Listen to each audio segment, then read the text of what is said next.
नमस्कार दोस्तों, timeline education में आपका स्वागत है। आप जानते हैं दोस्तों, हम आपके लिए राजस्थान का भूगोल से संबंधित थ्योरी और एमसीक्यू की क्लास लेकर आए हैं। अगर आप किसी भी ऐसे एग्ज़ाम की तैयारी कर रहे हैं जिसमें राजस्थान का भूगोल आता है, या फिर आप तैयारी कर रहे हैं फर्स्ट ग्रेड की, आप तैयारी कर रहे हैं सेकंड ग्रेड की, या फिर थर्ड ग्रेड परीक्षा की तैयारी कर रहे हैं, तो आपके लिए बहुत बेहतरीन क्लास हो सकती है। ठीक है। सामान्यतः अगर हम बात करें कि पढ़ाई का सबसे अच्छा तरीका क्या होता है, तो पढ़ाई का सबसे अच्छा तरीका भी यही होता है। आपको सबसे पहले अपना जो टॉपिक है उसकी थ्योरी पढ़नी चाहिए, उस थ्योरी को अच्छे से समझना चाहिए। ठीक है। अपने माइंड में उस टॉपिक के प्रति एक समझ विकसित करनी चाहिए। अब उसको फिर आप चेक कैसे करेंगे? जब आपने थ्योरी पढ़ ली है तो उसके बाद उसको चेक करना है आपको, या हम कहें क्रॉस चेक करना है।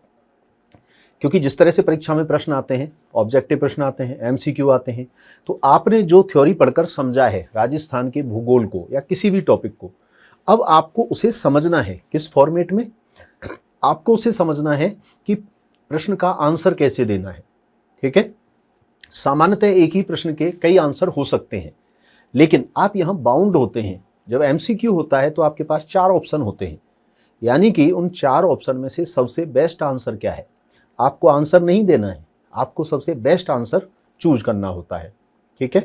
तो आपने जो थ्योरी में समझा, उस थ्योरी को आप प्रश्न का उत्तर देने में किस तरह से यूज करेंगे, किस परिस्थिति में, किस कंडीशन में क्या आंसर देना है। ठीक है। कई बार प्रश्न जब आते हैं, क्योंकि डिफिकल्टी लेवल बढ़ चुका है, कई बार प्रश्न इस तरह से आते हैं कि ए भी सही है, बी भी सही है, सी भी सही है। ठीक है। तो ए बी सी तीनों, तो इसका मतलब है आपको थ्योरी को जो समझा है उसको बहुत अच्छे से एमसीक्यू के द्वारा समझना भी पड़ेगा। ठीक है। और इस तरह से जब आप थ्योरी और एमसीक्यू निकाल लेते हैं तो हर टॉपिक पर आपकी मास्टरी हो जाती है। ठीक है। और जैसे ही आपकी टॉपिकों के ऊपर मास्टरी हुई, फिर आप आराम से कोई भी परीक्षा क्रैक कर सकते हैं। ओके दोस्तों, इसी फॉर्मूले को लेकर मैं आपके सामने उपस्थित हूँ। मैं एसपी सिंह आपका स्वागत करता हूँ टाइमलाइन एजुकेशन में। तो चलिए दोस्तों, हम स्टार्ट कर रहे हैं। आज का जो हमारा टॉपिक है दोस्तों, वो रहेगा राजस्थान के भौतिक प्रदेश में अर्धशुष्क मरुस्थल। तो अर्धशुष्क मरुस्थल जो है उसकी कंडीशन क्या होती है, पहले अपन उसको समझेंगे, क्या कंडीशंस हैं उसकी, फिर उसके जो बेहतरीन क्वेश्चन हैं या उसके जो कॉन्सेप्ट को समझने के लिए कुछ क्वेश्चंस हैं उनकी बात करेंगे। तो चलिए बात करते हैं अर्धशुष्क मरुस्थल की। तो अर्धशुष्क मरुस्थल को सबसे पहले तो समझने के लिए हम राजस्थान के मानचित्र का उपयोग करेंगे कि राजस्थान के मैप में अर्धशुष्क मरुस्थल जो क्षेत्र है वो कहाँ पाया जाता है, किस तरह से वो फैला हुआ है उस क्षेत्र में। ठीक है। तो देखिए आपके सामने ये राजस्थान का मैप है। तो राजस्थान का मैप आपके लिए समझने के लिए सबसे पहले मैं यहाँ एक बढ़िया सा मैप आपके लिए ले लेता हूँ। तो देखिए ये आपके सामने जो है दोस्तों, वो क्या है, राजस्थान का मानचित्र। और राजस्थान के मानचित्र में ही आपको अच्छे से थ्योरी को समझना है, क्योंकि ऐसा कहा जाता है कि जब भी आप किसी भी चीज़ को देख लेते हो और उसको सुन लेते हो, यानी कि आप जब इसमें 2 चीज़ों का उपयोग करते हो तो वो ज़्यादा याद रहता है, ज़्यादा समझ में भी आता है। ठीक है। तो चलिए इसी प्रतिरूप को लेते हुए हम समझते हैं। और हमारी ज्योग्राफी में तो दोस्तों ऐसा हो ही नहीं सकता कि आप मैप के बिना किसी भी टॉपिक को समझ लो, है ना, हो ही नहीं सकता ऐसा। तो चलिए ये आपके सामने उपस्थित है दोस्तों राजस्थान का मानचित्र। अब देखिए राजस्थान के मानचित्र में हम समझना चाह रहे हैं कि हम जिस क्षेत्र को पढ़ना चाह रहे हैं, यानी कि जिस भौतिक प्रदेश को पढ़ना चाह रहे हैं, अर्धशुष्क मरुस्थल को, तो हमारे जो टॉपिक का नाम है दोस्तों वो क्या है, वो होता है अर्धशुष्क मरुस्थल। क्या नाम है? अर्धशुष्क मरुस्थल। तो अर्धशुष्क मरुस्थल किसे कहते हैं? तो देखिए यानी कि मरुस्थल 2 प्रकार का हो सकता है। ठीक है। कोपेन जो बहुत बड़े जलवायुविद हैं उन्होंने भी कहा है, सामान्यतः जो मरुस्थल होते हैं वो 2 प्रकार के होते हैं। किस तरह से? एक होता है शुष्क मरुस्थल और एक होता है अर्धशुष्क मरुस्थल। शुष्क जहां शुष्कता ज्यादा है, अर्धशुष्क जहां शुष्कता थोड़ी कम है, तुलनात्मक रूप से शुष्क के बजाय। ठीक है। तो शुष्क और अर्धशुष्क मरुस्थल। तो हमारा जो आज का बिंदु है वो है अर्धशुष्क मरुस्थल, यानी कि यहां शुष्कता थोड़ी शुष्क मरुस्थल से ज्यादा है। ठीक है। तो देखिए अर्धशुष्क मरुस्थल की अगर हम यहाँ कंडीशन देखें दोस्तों, तो आप यहाँ पाएंगे कि अर्धशुष्क मरुस्थल कहाँ फैला हुआ है। तो सबसे पहले तो देखें, जो आप लोग पहले भी इसे देख चुके होंगे, लगभग यहाँ अगर हम इस क्षेत्र की बात करें तो ये जो क्षेत्र है ये आगे की ओर चला जाता है, ये अरावली पर्वतीय प्रदेश है। कौन सा क्षेत्र है ये? अगला भौतिक प्रदेश है अरावली।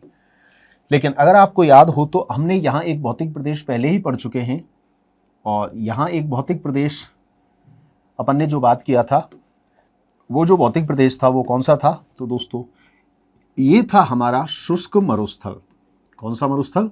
शुष्क मरुस्थल। और हम कह रहे हैं कि अभी हम जो बात कर रहे हैं कि जो वो क्षेत्र है ना, वो क्षेत्र कौन सा है? ये हम जिसकी बात कर रहे हैं वो कैसा क्षेत्र है? वो है आपका अरावली। ठीक है, अरावली।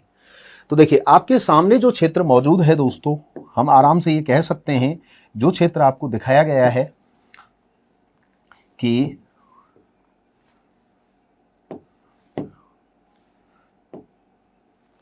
जो क्षेत्र आपको यहां बताया गया है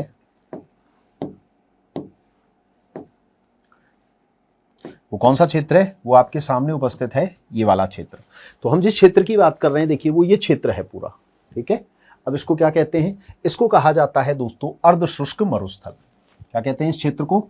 इसको कहा जाता है अर्धशुष्क मरुस्थल।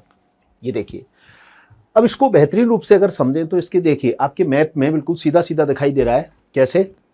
कि जो अर्धशुष्क मरुस्थल है दोस्तों, ये वाला जो क्षेत्र है वो किस किस क्षेत्र के बीच में स्थित है? तो इसकी कंडीशन देखें, इसके एक ओर स्थित है शुष्क मरुस्थल और इसके दूसरी ओर स्थित है दोस्तों अरावली पर्वतमाला। तो हम क्या कहेंगे कि अर्धशुष्क मरुस्थल, शुष्क मरुस्थल और अरावली पर्वतीय प्रदेश के मध्य स्थित है, इसके बीच में स्थित है। एक कंडीशन ये हुई। ठीक है, चलिए दूसरी कंडीशन देखते हैं। जब हम इन मरुस्थलों, इस मरुस्थलीय क्षेत्र की बात करते हैं दोस्तों, तो इस मरुस्थलीय क्षेत्र से कुछ रेखाएं गुजरती हैं। देखिए अगर हम यहाँ से देखें कि यहाँ से कौन सी रेखा गुजरती है, तो यहाँ से एक रेखा गुजरती है दोस्तों, और इस रेखा का नाम होता है, इसको कहा जाता है 25 सेंटीमीटर समवर्षा रेखा। क्या कहते हैं इसको? 25 सेंटीमीटर समवर्षा रेखा। लेकिन इसी के पास पास अगर हम यहाँ देखें तो अरावली पर्वतमाला वाले क्षेत्र से भी एक रेखा गुजरती है, और इसे कहा जाता है दोस्तों क्या? 50 सेंटीमीटर की समवर्षा रेखा। 50 सेंटीमीटर की समवर्षा रेखा। अब आपके सामने एक और बिंदु आ गया। क्या बिंदु आ गया? वो बिंदु ये आया कि हम जिस क्षेत्र की बात करना चाह रहे हैं वो ये क्षेत्र है, और ये क्षेत्र दो रेखाओं के मध्य स्थित है। ये 25 सेंटीमीटर समवर्षा रेखा और 50 सेंटीमीटर समवर्षा रेखा के मध्य का क्षेत्र है। ठीक है, तो आप जो अर्धशुष्क मरुस्थल है उसकी लोकेशन को बताने के लिए दो तरह से चीजों का यूज कर सकते हैं। ठीक है, तो बात समझ में आई? शुष्क मरुस्थल के पूर्व का भाग तथा अरावली पर्वत के पश्चिम का जो भाग है वही कहलाता है अर्धशुष्क मरुस्थल। ओके, अब आप यहां देख भी पा रहे होंगे कंडीशन, 25 सेंटीमीटर समवर्षा रेखा और ये 50 सेंटीमीटर समवर्षा रेखा, यानी कि जब हम इधर से इधर की ओर चलेंगे तो वर्षा की मात्रा बढ़ेगी। इसका मतलब है ये जो क्षेत्र है वो एक संक्रमित क्षेत्र है। ठीक है, कैसा क्षेत्र है? संक्रमित क्षेत्र है, जहां कुछ कुछ विशेषताएं शुष्क की हैं और कुछ कुछ विशेषताएं क्या इकाई की हैं, यानी कि आगे की ओर चलेंगे तो आएगा उपाद्र क्षेत्र। तो ये एक ऐसा क्षेत्र है जो वर्तमान में स्थिर नहीं है। अगर इस पर सरकार ने ध्यान दिया तो ये बहुत अच्छा प्रदेश भी बन सकता है, लेकिन अगर सरकार ने ध्यान नहीं दिया और हम लोगों ने ध्यान नहीं दिया तो ये जो अर्धशुष्क है वो फ्यूचर में शुष्क जैसा हो सकता है। ठीक है, तो संक्रमित क्षेत्र है। संक्रमित क्षेत्र मतलब जिसमें दोनों तरफ की विशेषताएं पाई जाती हैं। ठीक है, अर्धशुष्क प्रदेश। अब देखिए जब हम इसको भारत के संदर्भ में थोड़ा सा देखते हैं इस प्रदेश को, तो भारत के संदर्भ में इसकी कंडीशन क्या निकल के आती है? भारत के संदर्भ में इस अर्धशुष्क मरुस्थलीय प्रदेश को कहा जाता है दोस्तों बांगड़ प्रदेश। क्या कहते हैं? बांगड़, या इसको कहा जाता है बांगर प्रदेश। क्या कह देते हैं दोस्तों? बांगर प्रदेश। बांगर प्रदेश का मतलब होता है नदियों के द्वारा निर्मित ऐसी भूमि जो प्राचीन जलोढ़ से बनी है, पुरानी जलोढ़ मिट्टी से बनी है। ठीक है, तो इसका जो निर्माण है प्राचीन समय में प्राचीन जलोढ़ से हुआ है, तो उस संदर्भ में इसको बांगर प्रदेश भी कह देते हैं। तो अर्धशुष्क मरुस्थल का दूसरा नाम क्या हुआ? बांगड़ या बांगर प्रदेश। अब देखिए इस क्षेत्र में जिले कौन कौन से होंगे, मोटे तौर पर अपन जिलों की बात करें तो देखिए अपन यहाँ क्या कह सकते हैं, यहाँ गंगानगर, हनुमानगढ़, ये जो क्षेत्र है इसको क्या कहेंगे, सीकर, झुंझुनू, चूरू। इसके आगे की ओर चलेंगे, यहाँ जो जिला होगा उसको कहेंगे नागौर। इसके नीचे की ओर चलेंगे तो यहाँ जो क्षेत्र होगा उसमें कौन कौन से होंगे, देखिए पाली, ठीक है, जोधपुर, बाड़मेर, जालौर, ये क्षेत्र शामिल होंगे। ओके, बात समझ में आई। अब देखिए इस प्रदेश का करते हैं विभाजन, इसको क्या करते हैं, इसको हम डिवाइड करते हैं, उप विभाजन करते हैं इसका। तो देखिए इसका जब उप विभाजन करेंगे दोस्तों तो इसको बांटा जाता है 4 भागों में। कितने भागों में बांटेंगे, इसको बांटेंगे दोस्तों 4 भागों में। तो देखिए सबसे पहला क्षेत्र, सबसे पहला क्षेत्र कौन सा हो जाएगा, सबसे पहला क्षेत्र हो जाएगा ये पूरा क्षेत्र नंबर 1। इसको कहेंगे दोस्तों घग्गर का मैदान। क्या कहेंगे इसको, इसको कह देंगे हम घग्गर का मैदान, क्योंकि इसका निर्माण हुआ है घग्गर नदी से, इसलिए हमने इसको नाम दे दिया सिंपल सा घग्गर का मैदान। ठीक है, घग्गर नदी द्वारा निर्मित प्रदेश को क्या कहते हैं, घग्गर का मैदान, या फिर इसको कह देते हैं घग्गर बेसिन। चलिए इससे नीचे की ओर चलें तो देखिए इस पूरे क्षेत्र में यहाँ अगर हम देखें तो यहाँ जो ये क्षेत्र है इस क्षेत्र को कहा जाता है दोस्तों शेखावाटी प्रदेश। क्या कह देते हैं इसको, शेखावाटी प्रदेश। और ये जो शेखावाटी प्रदेश है दोस्तों, इस शेखावाटी प्रदेश का एक दूसरा नाम भी है। इस शेखावाटी प्रदेश का दूसरा नाम क्या है, इसको कहा जाता है आंतरिक अपवाह प्रदेश। क्या कहते हैं, आंतरिक अपवाह क्षेत्र। तो शेखावाटी प्रदेश का अन्य नाम क्या है, आंतरिक अपवाह क्षेत्र। इस प्रदेश में जो धरातल पाया जाता है दोस्तों उसमें कुछ इस तरह की स्थिति पाई जाती है कि यहाँ की जो नदियां हैं वो इस क्षेत्र से बाहर नहीं निकल पाती। ये निम्न भूमि क्षेत्र है, ठीक है, और इस क्षेत्र की प्रमुख नदी है कांतली नदी। चलिए शेखावाटी प्रदेश से नीचे की ओर चलें तो देखिए अगला प्रदेश देखते हैं, इस क्षेत्र में चलते हैं। देखिए इधर की ओर मोटा मोटा तौर पर, है ना। तो ये जो प्रदेश है दोस्तों इसको क्या कहेंगे, इसको कहेंगे तीसरा प्रदेश, और इसको कहा जाता है नागौरी उच्च भूमि। क्या कहते हैं इसको, नागौरी उच्च भूमि।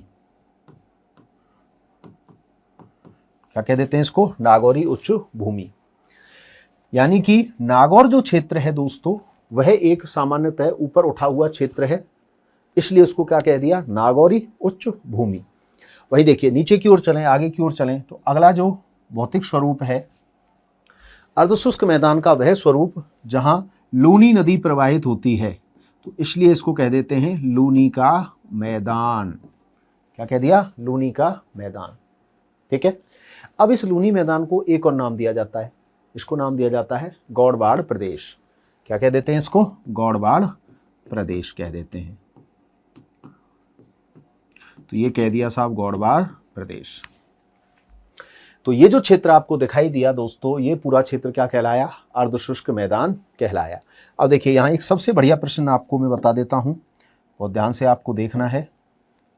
देखिए सबसे बढ़िया प्रश्न क्या है, यहाँ से एक सीधा प्रश्न पूछा जाता है, अर्धशुष्क मैदान का उत्तर से दक्षिण की ओर विभाजन क्या है, उत्तर से दक्षिण की ओर इसका क्रम क्या है। तो देखिए क्रम क्या है, घग्गर का मैदान, शेखावाटी प्रदेश, नागौरी उच्च भूमि और लूनी का मैदान। बात समझ में आई, उत्तर से दक्षिण की ओर क्रम हो गया। अगर इसी को उसने उल्टा पूछ लिया तो उल्टा ये भी हो सकता है। देखिए तो उल्टा क्रम क्या हो जाएगा, लूनी का मैदान, नागौरी उच्च भूमि, शेखावाटी प्रदेश और घग्गर का मैदान। कैसे भी पूछे, अर्धशुष्क जो मरुस्थल है उसको हम 4 भागों में उत्तर से दक्षिण, दक्षिण से उत्तर की ओर विभाजित कर सकते हैं, कैसे भी पूछ ले। ठीक है, और देखिए और इस क्षेत्र की विशेष बातों पर विचार करें तो ये जो प्रदेश है दोस्तों ये है अर्धशुष्क प्रदेश। अब इस अर्धशुष्क प्रदेश में हम क्यों कह रहे हैं इसको अर्धशुष्क कह रहे हैं, इसको हम कह रहे हैं मरुस्थलीय प्रदेश। तो देखिए इसकी विशेषताओं पर नजर डालिएगा। क्या इस कोई शुष्क प्रदेश में, क्या इस शुष्क प्रदेश में कोई नदी की बात हो रही है क्या, क्या इस शुष्क प्रदेश का कोई क्षेत्र नदी द्वारा निर्मित है क्या, बताओ, है नदी द्वारा निर्मित क्षेत्र है क्या कोई इसमें। तो नदी द्वारा निर्मित क्षेत्र है। देखिए एक नदी का नाम क्या है, घग्गर नदी, घग्गर नदी द्वारा निर्मित क्षेत्र घग्गर का मैदान। ठीक है, और देखिए कोई नदी का नाम आया नहीं, देखिए लूनी का मैदान। तो इस पूरे क्षेत्र में हम दो नदियों की बात करेंगे। कितनी नदियों की बात करेंगे? दो। नंबर एक, इस नदी का नाम हो गया घग्गर, ठीक है, घग्गर नदी। और इस क्षेत्र में हमने दूसरी नदी की बात की दोस्तों, उसका नाम हो गया लूनी नदी। कौन सी? लूनी नदी। अब आप मुझे थोड़ा सा बताइए कि अब हम जब आगे भौतिक प्रदेश पढ़ेंगे तो एक भौतिक प्रदेश पढ़ेंगे दोस्तों, पूर्वी मैदान, ठीक है। उस पूर्वी मैदानी प्रदेश का जो निर्माण हुआ है, उस पूरे ही प्रदेश का निर्माण हुआ है नदियों से। लेकिन यहां पूरे प्रदेश का निर्माण नदियों से नहीं हुआ। इसमें पूरे प्रदेश का निर्माण जो है उसमें से दो प्रदेशों में नाम आता है नदियों का, लूनी और घग्गर का। तो अब वो क्या करेगा, आपको कंफ्यूज करेगा। कैसे? कि पूर्वी मैदानी प्रदेश में जो कुछ नदियां हैं और यहाँ जो नदियां हैं, इनको आपस में मिला के प्रश्न पूछेगा, ठीक है। क्योंकि एक जैसी चीजों में आपको कंफ्यूज करने की कोशिश वो करता है। बात समझ में आई? तो अर्धशुष्क मैदान में नदी द्वारा निर्मित क्षेत्र दो ही हैं। देखिए दोनों की विशेषता थोड़ा सा देखते हैं। दोनों की विशेषता क्या है? जब हम घग्गर नदी की बात करते हैं तो हम कहते हैं राजस्थान की सबसे बड़ी आंतरिक अपवाह की नदी है घग्गर नदी। राजस्थान की एकमात्र नदी जो कहाँ से निकलती है? हिमालय पर्वतीय प्रदेश से निकलती है, ठीक है। ये सब विशेषताएं हैं घग्गर की। चलिए और घग्गर की बात करें तो घग्गर नदी प्राचीनतम सरस्वती नदी की क्या है? अवशेष नदी के रूप में बहती है, या आप कह सकते हो सहायक नदी के रूप में बहती है। इसीलिए तो इसको कहते हैं मृत नदी, ठीक है, डेड रिवर। राजस्थान के लिए एक नदी का उपयोग होता है, मृत नदी किसे कहते हैं? घग्गर नदी को कहते हैं। अब आपको ध्यान देना है, घग्गर नदी का जो विशेषताएं हैं वो नहीं पढ़ना हमको यहाँ पढ़ना है घग्गर नदी ने किस मैदान का निर्माण किया। घग्गर नदी जब बहते हुए जाती है तो उसने एक मैदान बनाया। उस मैदान को क्या कहते हैं? उस मैदान को कहते हैं घग्गर बेसिन या घग्गर का मैदान। नाम सीधा है इसलिए उसमें कोई विशेष बात नहीं होती। अब ये जो घग्गर नदी वाला क्षेत्र है, ठीक है, ये क्षेत्र हो गया। चलो दूसरी नदी की बात करते हैं। कौन सी नदी है? लूनी नदी। लूनी नदी की विशेषता क्या है? पश्चिमी राजस्थान की सबसे बड़ी नदी, ठीक है, मरुस्थल की सबसे बड़ी नदी लूनी नदी है। ये जिस क्षेत्र में बहती है उस क्षेत्र में खारापन ज़्यादा पाया जाता है, इसलिए इसको खारी मीठी नदी भी कहते हैं। नदियों का पानी तो होता है मीठा, लेकिन इस नदी का पानी कैसा है? कुछ खारा कुछ मीठा, खारी मीठी नदी। तो जब भी खारेपन की बात होगी तो अर्धशुष्क मरुस्थल की बात होगी। खारेपन से प्रभावित है, लवणीयता से प्रभावित है, ठीक है। बहुत सारी विशेष बातें हैं इस क्षेत्र की। तो यहाँ समझ पा रहे हैं दोस्तों? तो घग्गर नदी और लूनी नदी सेम। लूनी और लूनी के द्वारा जो निर्मित मैदान है हम उसके बारे में यहाँ पढ़ने वाले हैं। चलिए यहाँ बहुत सारी चीज़ों की बात हुई, चलिए आगे की ओर चलते हैं। अब हम इस प्रदेश की एक एक विशेषताएं देखते हैं। देखिए सबसे पहले घग्गर की विशेषताएं देखेंगे कि घग्गर की कौन कौन सी विशेषताएं हैं, ठीक है। चलिए घग्गर की विशेषताएं देखते हैं यहाँ पहले कौन कौन सी हैं। अब हम यहाँ क्या करने वाले हैं, एक एक जो भौतिक स्वरूप है, उपजो भाग है, उसकी अपन बात करने वाले हैं। चलिए सबसे पहले बात करते हैं इस क्षेत्र की। कौन से क्षेत्र की? इस क्षेत्र की। तो इस क्षेत्र को दोस्तों हमने नाम क्या दिया है? इस क्षेत्र को हमने नाम दिया है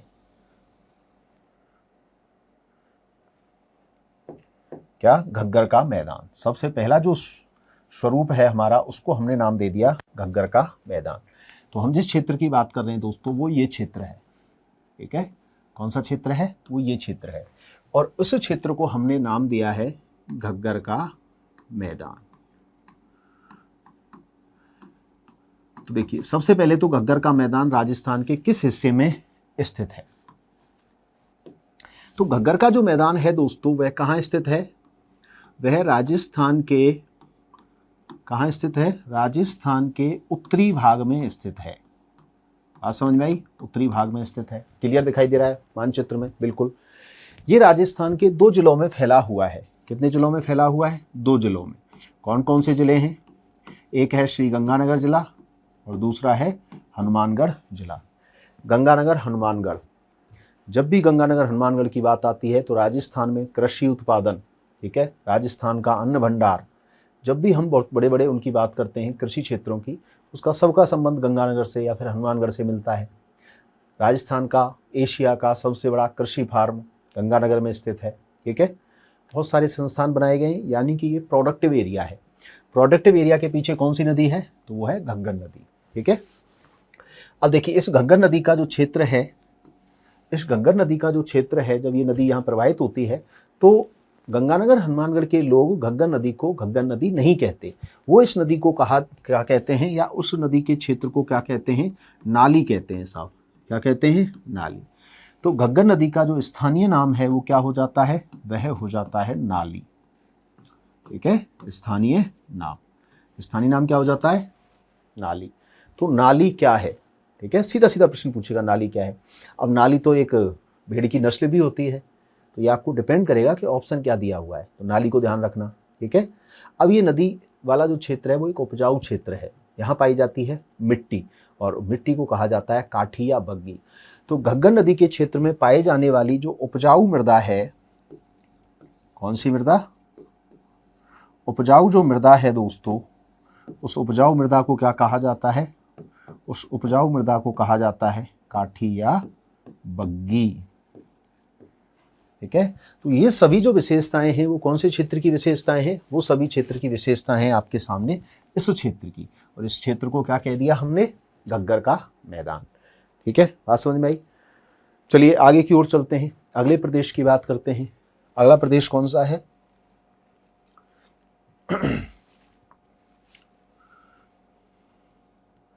तो देखिए अगले प्रदेश की बात करते हैं, और हमारा अगला प्रदेश है शेखावाटी प्रदेश। कौन सा है? शेखावाटी प्रदेश। तो देखिए शेखावाटी प्रदेश की बात कर लेते हैं, क्या कंडीशन है शेखावाटी प्रदेश की।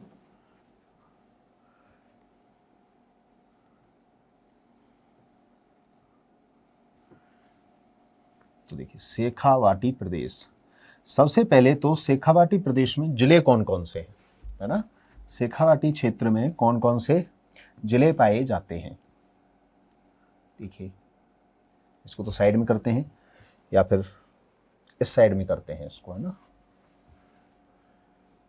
क्योंकि ये क्षेत्र है तो हम इसकी यहाँ कंडीशन देख पाएंगे। तो देखिए अब हम जिस क्षेत्र की बात कर रहे हैं वो क्षेत्र कौन सा है? वो क्षेत्र है ये प्रदेश। कौन सा प्रदेश? ये प्रदेश। और इस क्षेत्र को क्या कहा जाता है दोस्तों? इस क्षेत्र को कह दिया हमने शेखावाटी प्रदेश। तो शेखावाटी प्रदेश की बहुत सारी विशेषताएं आपको पढ़नी है। शेखावाटी प्रदेश, देखिए शेखावाटी प्रदेश की विशेष बात क्या है। ये जो शेखावाटी प्रदेश है दोस्तों, इसमें बहुत सारे शब्दावली आपसे पूछी जाती है। क्या क्या शब्दावली पूछी जाती है? देखो सबसे पहले तो एक आपसे शब्द पूछा जाता है कि तोरावाटी का संबंध किससे है? किसका? तोरावाटी का संबंध किससे है? तोरावाटी का संबंध किससे होता है? शेखावाटी प्रदेश से होता है। अब ये तोरावाटी क्या होता है? शेखावाटी प्रदेश जो क्षेत्र है इसको कहा जाता है आंतरिक अपवाह प्रदेश। ठीक है, आंतरिक अपवाह प्रदेश, आंतरिक जल प्रवाह प्रदेश, कुछ भी कह लीजिए। इसमें मूल रूप से जिले आते हैं सीकर, झुंझुनू, चूरू और नागौर का उत्तरी पूर्वी भाग। अब इस प्रदेश में एक नदी बहती है दोस्तों, उसको कहते हैं कांतली नदी। आपने सुना होगा गणेश्वर सभ्यता किस नदी के किनारे स्थित है? कांतली नदी के किनारे स्थित है साहब, ये वही कांतली नदी है। ठीक है, चलो, तो कांतली नदी का जो अपवाह क्षेत्र है उसको स्थानीय भाषा में कहा जाता है तोरावाटी। क्या कहते हैं उसको? तोरावाटी। तो तोरावाटी का संबंध किससे है? तोरावाटी का संबंध है शेखावाटी प्रदेश से। तोरावाटी क्या कहते हैं? कांतली नदी के क्षेत्र को स्थानीय भाषा में। तो तोरावाटी का संबंध हो गया शेखावाटी से। शेखावाटी का संबंध किससे हो गया? अर्धशुष्क मैदान से। इस तरह से प्रश्न पूछा जाएगा। तोरावाटी का संबंध किससे है? तो शेखावाटी ऑप्शन में नहीं होगा, तो आपसे प्रश्न का आंसर देना होगा अर्धशुष्क मरुस्थल। अर्धशुष्क मरुस्थल का हिस्सा है। तो कांतली नदी के अपवाह क्षेत्र को स्थानीय भाषा में क्या कह दिया अपन ने? तोरावाटी कह दिया। कौन सी? कांतली नदी का अपवाह क्षेत्र। ठीक है, कांतली नदी का अपवाह क्षेत्र हो गया साहब। चलो, और देखिए इस क्षेत्र की जब हम बात करते हैं दोस्तों, तो यहाँ एक और नाम आता है, और वो नाम आता है आपके सामने। कौन सा? जोहड़। एक प्रश्न पूछा जाता है, जोहड़ क्या है? जोहड़, तो शेखावाटी प्रदेश में कुछ कच्चे कुएं पाए जाते हैं।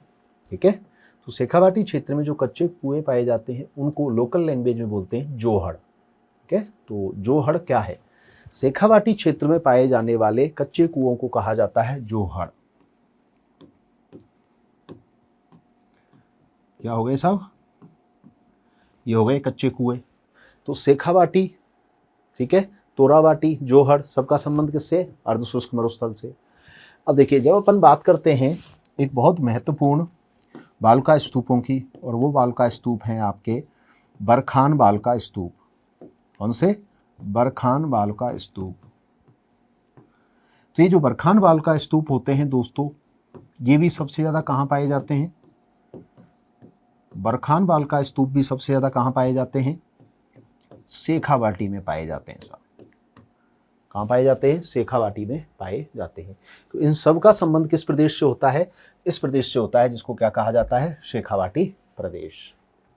ओके, चलिए आगे की तरफ चलते हैं। अगला प्रदेश कौन सा है? तो देखिए, शेखावाटी प्रदेश और लूनी मैदान के बीच में स्थित है नागौरी उच्च भूमि। तो अगली बात करते हैं अपन किसकी? नागौरी उच्च भूमि की।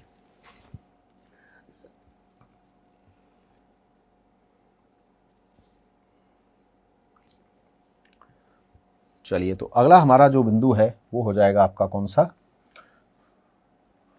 नागौरी उच्च भूमि। चलिए, नागौरी उच्च भूमि की बात करते हैं साहब।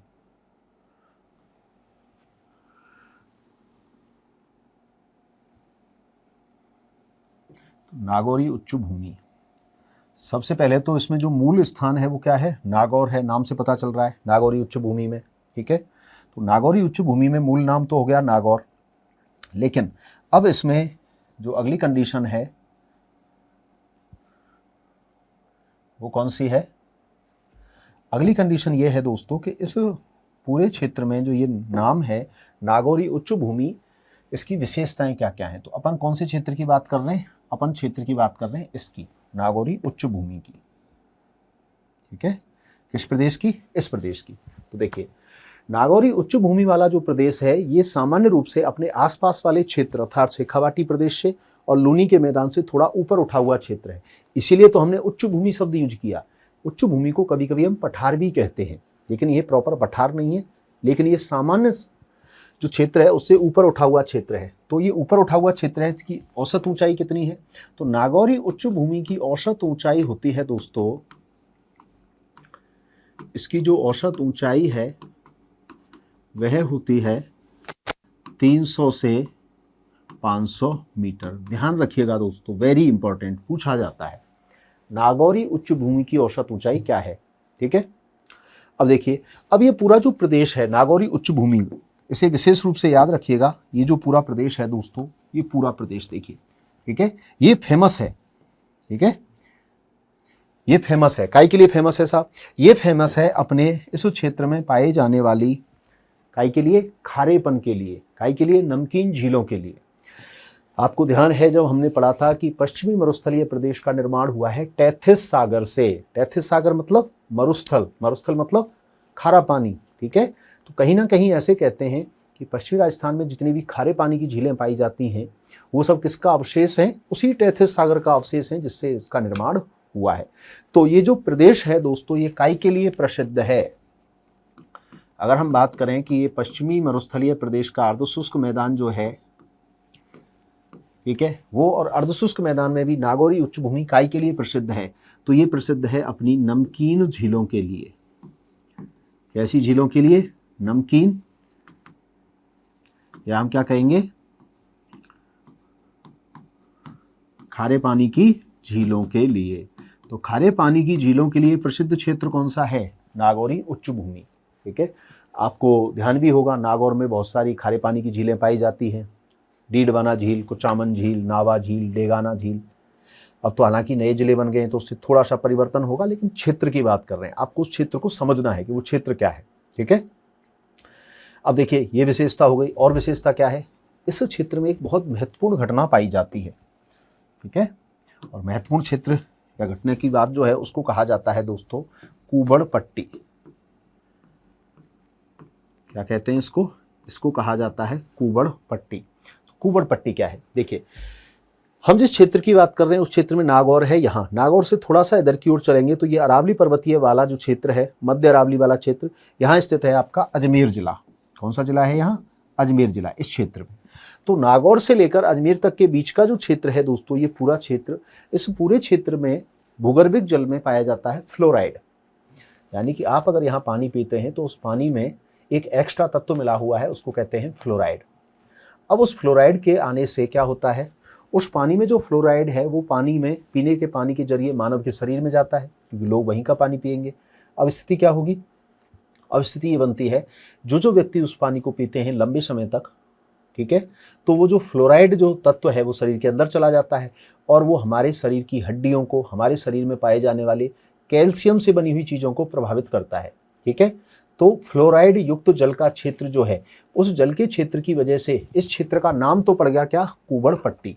क्योंकि जब वो पानी अंदर जाता है तो हमारी हड्डियां टेढ़ी मेढ़ी हो जाती हैं, कुबड़ आ जाता है, ठीक है, बांकापन आ जाता है, टेढ़ापन आ जाता है। इसलिए इसको हमने बहुत सारे नाम दे दिए। क्या क्या नाम दे दिए? देखिए, कुबड़ पट्टी, हमने इसको दूसरा नाम दे दिया क्योंकि इससे बांकापन आ जाता है। क्या नाम दे दिया? बांका पट्टी। इसी क्षेत्र को नाम दे दिया। और इसमें क्या आ जाता है? इससे आ जाती है कुबड़पन, इससे आ जाता है टेढ़ापन, तो इसको हमने नाम दे दिया टेढ़ा पट्टी। ठीक है, टेढ़ा पट्टी। और इससे क्या होता है? इंग्लिश में इसको बोला जाता है दोस्तों हॉन्च बेल्ट। क्या कहते हैं इसको? हॉन्च बेल्ट। एक बार उसने क्या किया, ये प्रश्न बार बार पूछा जा रहा था कुबड़ पट्टी के नाम से, एक बार उसने कुबड़ पट्टी ना लिख के बोल दिया इंग्लिश में हॉन्च बेल्ट। कहाँ पाई जाती है? तो अजमेर से लेकर नागौर के बीच में पाया जाने वाला फ्लोराइड युक्त जल का क्षेत्र क्या कहलाता है? कुबड़ पट्टी कहलाता है। ठीक है, तो राजस्थान का सबसे ज़्यादा फ्लोराइड से प्रभावित क्षेत्र, सबसे ज़्यादा राजस्थान में फ्लोराइड की समस्या कहाँ पाई जाएगी? इसी क्षेत्र में तो पाई जाएगी साहब, नागौर में। तो नागौर वाला क्षेत्र है। ठीक है, तो राजस्थान का फ्लोराइड से सबसे ज़्यादा प्रभावित क्षेत्र मकराना, नागौर क्षेत्र है, मकराना वाला क्षेत्र है। ओके, तो अब आप मुझे बता दीजिए कि फ्लोराइड की समस्या से राहत पाने के लिए एक योजना चलाई गई, उसको कहा जाता है डीफ्लोराइडीकरण पेयजल परियोजना। वो कहाँ चलाई जाएगी, ये आपके लिए प्रश्न है। तो डीफ्लोराइडीकरण जो परियोजना है वो भी तो नागौर में चलेगी साहब, बिल्कुल। ठीक है, उसका संबंध है जायल नागौर से। ओके, तो खारे पानी की चीज़ों के लिए प्रसिद्ध क्षेत्र नागौरी उच्च भूमि, टेढ़ा पट्टी, बांका पट्टी का क्षेत्र, हॉन्च बेल्ट का क्षेत्र कौन सा हो जाएगा? ये भी। तो ये कहाँ स्थित है, इसको ध्यान रखेंगे। ये नागौर से लेकर अजमेर के बीच में स्थित है, नागौर और अजमेर के बीच में। ठीक है, और ये क्षेत्र काई का है, लेकिन ये क्षेत्र काई का है? ये फ्लोराइड युक्त क्षेत्र है, फ्लोराइड युक्त जल का क्षेत्र। और ये जो जल पाया जाता है वो पाया जाता है भूगर्भ में। ठीक है, ये कुछ विशेषताएं हुई। चलिए, तो ये बात हुई नागौरी उच्च भूमि की। और इसके बाद अगला जो आपका मैदान है वो कौन सा होता है? अगला मैदान होता है दोस्तों, अगला जो स्वरूप है वो है आपका लूनी का मैदान। कौन सा मैदान? लूनी का मैदान। तो चलिए अगले स्वरूप की बात करते हैं। अर्धशुष्क मैदान का लास्ट जो स्वरूप है उसको हम क्या कहेंगे? उसे हम कहेंगे लूनी का मैदान या गौड़वाड़ प्रदेश। ठीक है,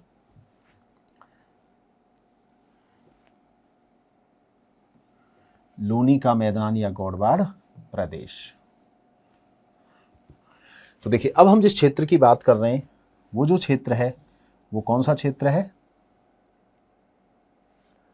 वो है आपके सामने, देखिए ये प्रदेश।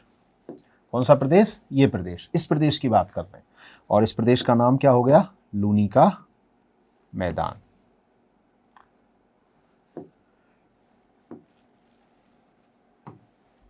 देखिए, अब हम जिस क्षेत्र की बात कर रहे हैं वो क्षेत्र है ये प्रदेश।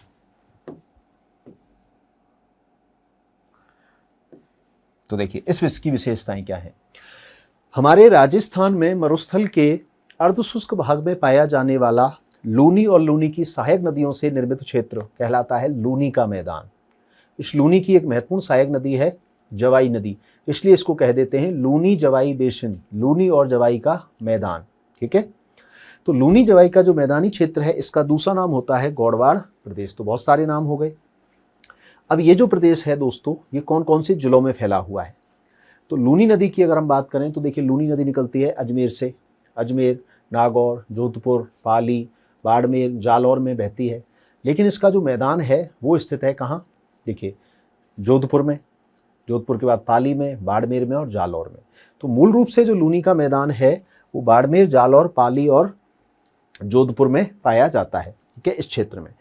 अब आप ध्यान रखिएगा, नागौरी उच्च भूमि तो नागौर में चला गया है ना, तो नागौर वाले हिस्से को हम इसमें नहीं मानते हैं। ठीक है, अब देखिए, ये जो लूनी का मैदान है दोस्तों, ये जो पूरा प्रदेश है लूनी का मैदान, तो इसका निर्माण किससे होगा? इस पूरे प्रदेश का निर्माण हो गया किससे? लूनी और सहायक नदियों से। किससे हो गया साहब? लूनी और सहायक नदियों से निर्माण तो हो गया, लूनी और सहायक नदियों से। लेकिन ये प्रसिद्ध काई के लिए है। लूनी का जो मैदान है वो काई के लिए प्रसिद्ध है। ये भी देखिए, महत्वपूर्ण रूप से जाना जाता है काई के लिए। लूनी नदी को कहा जाता है खारी मीठी नदी, तो ये भी एक तरह से प्रसिद्ध हो गया काई के लिए, खारेपन के लिए।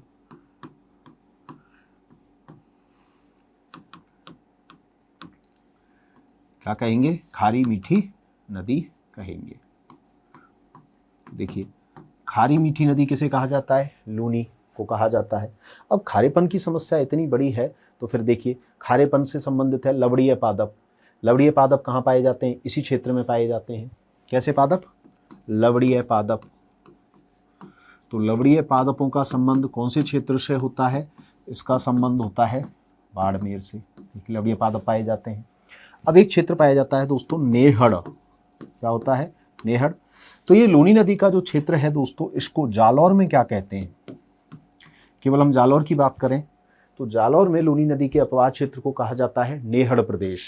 क्या कहते हैं? नेहड़ प्रदेश कहते हैं। अब यही जो प्रश्न है, यही जो शब्दावली है, यही आपसे राजस्थान में पूछी जाती है। ठीक है, तो हमारा इसी के साथ कौन सा बिंदु पूरा हो गया दोस्तों? हमारा जो बिंदु पूरा हो गया अर्धशुष्क मरुस्थल। कौन सा मरुस्थल दोस्तों? देखिए, अर्धशुष्क मरुस्थल। और चलिए, अब आप लोगों को तेजी से इस चीज़ का इंतजार है कि अब हम क्या पढ़ने वाले हैं। तो देखिए, अब आपके सामने मौजूद हैं, थ्योरी हम पढ़ चुके हैं, अब हम कुछ क्वेश्चंस निकालेंगे। ठीक है, अब आपको इनका आंसर देना है। चलिए, सबसे पहले तो यहाँ जो थ्योरी की क्लास थी अर्धशुष्क मरुस्थल में, आपको ये क्लास अगर अच्छी लगी है तो तेज़ी से लाइक करिए भाई। ठीक है, लाइक करिए। और आपको लगता है कि आप हमारे साथ जुड़ना चाहते हैं तो टाइमलाइन एजुकेशन को सब्सक्राइब कीजिए। ठीक है, और टाइमलाइन एजुकेशन डाउनलोड कीजिए ऐप, और वहाँ से आप हमारा कोर्स परचेज भी कर सकते हैं। ठीक है, डिस्क्राइब पढ़ सकते हैं। चलिए, आपकी परीक्षा बहुत नज़दीक है, आपको क्वेश्चंस हल करने चाहिए, MCQ निकालने चाहिए। ठीक है, अगर आप लोगों को लगता है कि आपके पास पर्याप्त स्टडी मटेरियल नहीं है, आपके पास इस तरह की कोई बुकलेट नहीं है, तो आप मेरे कमेंट में आपको नंबर मिल जाएंगे, वहाँ आप फ़ोन करके आप पूछ सकते हैं कि सर हमें कौन सी बुक निकालनी चाहिए, है ना, या किस तरह से पढ़ना चाहिए। ज़रूरी नहीं है कि आप हमारा ऐप खरीदें तभी हम आपको बताएंगे, है ना। आप पर्सनली फ़ोन करके पूछ सकते हैं, कोई भी गाइडेंस ऐसा चाहिए आपको परीक्षा के संदर्भ में तो आप ले सकते हैं। ठीक है, विशेषकर आपकी परीक्षा से संबंधित। ठीक है, चलिए, बाकी तो देखिए, सेल्फ स्टडी करना आपको आना चाहिए, बहुत अच्छे से सेल्फ स्टडी करेंगे तभी आपका सिलेक्शन होगा, ये भी एक महत्वपूर्ण बात है। बाकी मैं आपके एक कोच की तरह या गाइड की तरह ही आपको बस गाइड कर सकता हूँ, बाकी मेहनत तो आपको ही करनी पड़ेगी। तो चलिए देखिए, आपके सामने प्रश्न, पहला प्रश्न है, निम्न में से थार मरुस्थल के भाग हैं। निम्न में से थार मरुस्थल के भाग हैं। देखिए,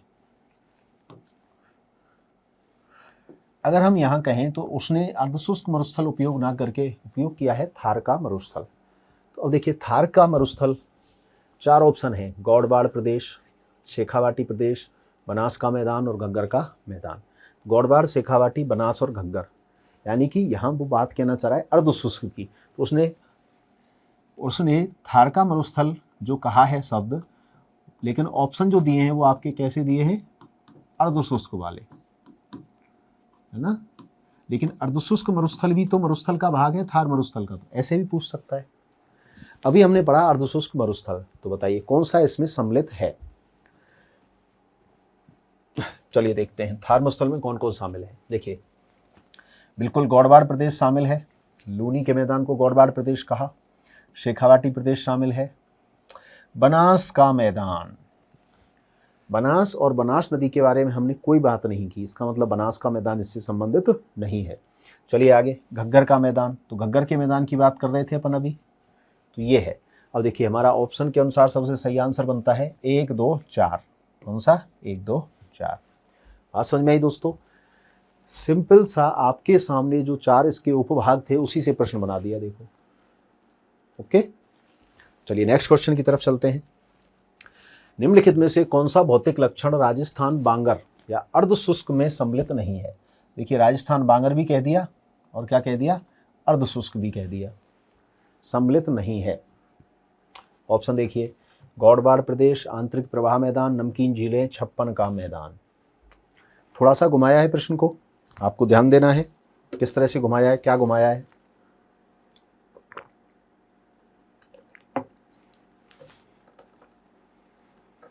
चलो आंसर आ चुके हैं, देखिए आंसर क्या होगा। गौड़वाड़ प्रदेश की अपन बात कर चुके थे, बिल्कुल इसका भाग होता है आंतरिक प्रवाह का मैदान, या इसको कहते हैं शेखावाटी प्रदेश। नमकीन झीलें, नमकीन झीलों को हमने कहा था नागौरी उच्च भूमि, क्या कहा था, नागौरी उच्च भूमि। तो नागौरी उच्च भूमि का संबंध किससे होता है, नमकीन झीलों से, बस इतना सा उसने चेंज किया है। और छप्पन का मैदान यहाँ आंसर हो जाएगा, क्योंकि छप्पन का मैदान माही के मैदान को कहते हैं, उसका संबंध अर्धशुष्क मैदान से नहीं है। ठीक है, छप्पन का मैदान आंसर हो जाएगा। चलिए अगला, नागौरी उच्च भूमि की औसत ऊंचाई कौन सी है? सबसे महत्वपूर्ण प्रश्न है नागौरी उच्च भूमि। ठीक है, पूरे राजस्थान में जब उच्च भूमि की बात होती है तो हम समझते हैं पठार, लेकिन ये पठार से संबंधित नहीं है, इसलिए ध्यान रखिएगा दोस्तों। हमारे इसमें जो नाम लिखा हुआ है उच्च भूमि, तो उच्च भूमि की ऊंचाई कितनी है, उच्च भूमि की ऊंचाई कितनी है साहब, 300 से 500 मीटर, सीधा सीधा, है ना, याद रखिएगा थोड़ा। चलिए अगले प्रश्न की तरफ चलते हैं। शेखावाटी क्षेत्र राजस्थान के किन भूआकृतिक विभाजन का भाग है? उल्टा पूछ लिया प्रश्न को। शेखावाटी किसका हिस्सा है? पश्चिमी मरुस्थलीय मैदानी क्षेत्र का हिस्सा है, पूर्वी मैदानी क्षेत्र का हिस्सा है। देखो कितने बढ़िया ऑप्शन दिया है, पश्चिमी मरुस्थलीय मैदानी क्षेत्र, पूर्वी मैदानी क्षेत्र, अर्धशुष्क क्षेत्र और अरावली क्षेत्र। तो किसका हिस्सा हो जाएगा? यहां ये हिस्सा हो जाएगा दोस्तों अर्धशुष्क क्षेत्र का। ठीक है, चलिए अगले प्रश्न की तरफ। घर घर का मैदान, ये घग्गर है ना, इसको कर लो घग्गर।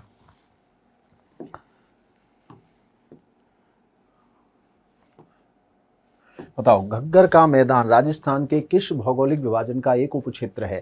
तो घग्गर का मैदान किसका हिस्सा हो जाता है? पूर्वी मैदान, पश्चिमी। देखिए यहां भी आंसर वही है, ऑप्शन सेम है आंसर।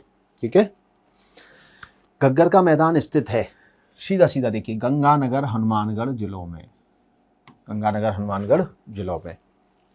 वहीं देखिए राजस्थान के किस अंचल को बागड़ प्रदेश भी कहते हैं? ध्यान रखिएगा दोस्तों, यहाँ बांगड़ है ना। जब हम राजस्थान में बात करेंगे तो 2 बांगर मिलेंगे हमको। एक तो मिलेगा देखिए ये बांगर, जो अभी आपके सामने ऑप्शन है, इसको अपन ऐसे भी लिख सकते हैं बांगड़। एक तो ये मिलेगा, ठीक है, और दूसरा जो मिलेगा वो मिलेगा दोस्तों बागड़। तो यहाँ बा का अंतर है बस, यहाँ बा और यहाँ बा। ठीक है, तो यहाँ ध्यान रखिएगा, यहाँ जो बांगर है दोस्तों इसका मतलब होता है अर्धशुष्क मरुस्थल। कौन सा मरुस्थल? अर्धशुष्क मरुस्थल। और यहाँ जो बागड़ शब्द है दोस्तों इसका मतलब है माही का मैदान। कौन सा मैदान है? माही का मैदान, ध्यान रखिएगा। तो यहाँ देखिए इस ऑप्शन के अनुसार आंसर दें तो देखिए आंसर क्या होगा, हाड़ौती नहीं होगा, शेखावाटी अंचल, माही का मैदान या बनास का मैदान। क्या हो जाएगा आंसर? शेखावाटी प्रदेश, है ना, क्योंकि शेखावाटी प्रदेश बागड़ प्रदेश का ही तो हिस्सा है। बागड़ कह रहे हैं पर अर्धशुष्क प्रदेश को, बागड़ प्रदेश किसको कह रहे हैं? अर्धशुष्क को। और अर्धशुष्क का यहाँ जो उदाहरण है वो कौन सा है? केवल एक है, शेखावाटी प्रदेश। चलिए अगला प्रश्न देखते हैं। राजस्थान के बांगड़ प्रदेश के कौन से जिलों का भाग शामिल नहीं है? बांगड़ प्रदेश की जब अपन बात करें तो उसमें कौन सा जिला शामिल नहीं है? देखिए, बांगड़ प्रदेश का मतलब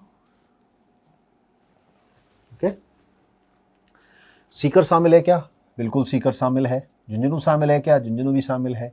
चूरू भी शामिल है। कौन सा शामिल नहीं है? राजसमंद शामिल नहीं है। तो यहाँ आंसर जो होगा दोस्तों वह क्या हो जाएगा?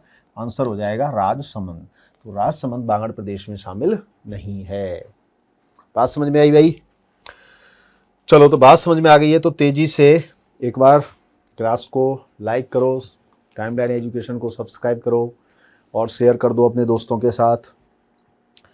अगर आपको जॉब लगनी है तो पढ़ाई तो करनी पड़ेगी, theory plus MCQ। Okay, concept समझिए, उसके बाद कुछ क्वेश्चंस निकालिए, सबसे बेहतरीन तरीका है। मैं ये नहीं कहता हूँ आप इसी प्लेटफॉर्म पे पढ़िए, आपको क्या करना है, आपकी सेल्फ स्टडी करते समय भी यही नियम अपनाना है। ठीक है, अगर आपको इस संदर्भ में कोई भी गाइडेंस चाहिए तो आप कॉल कर सकते हैं, आपको नंबर मिल जाएंगे कमेंट बॉक्स में। चलिए दोस्तों, अगर आपको क्लास अच्छी लगती है तो आपको लाइक करना है, सब्सक्राइब करना है। ओके, चलिए इसी क्लास को इसी तरह से कंटिन्यू रखेंगे और अगले भौतिक प्रदेश की बात करेंगे आपकी अगली क्लास में। आज के लिए इतना ही, धन्यवाद।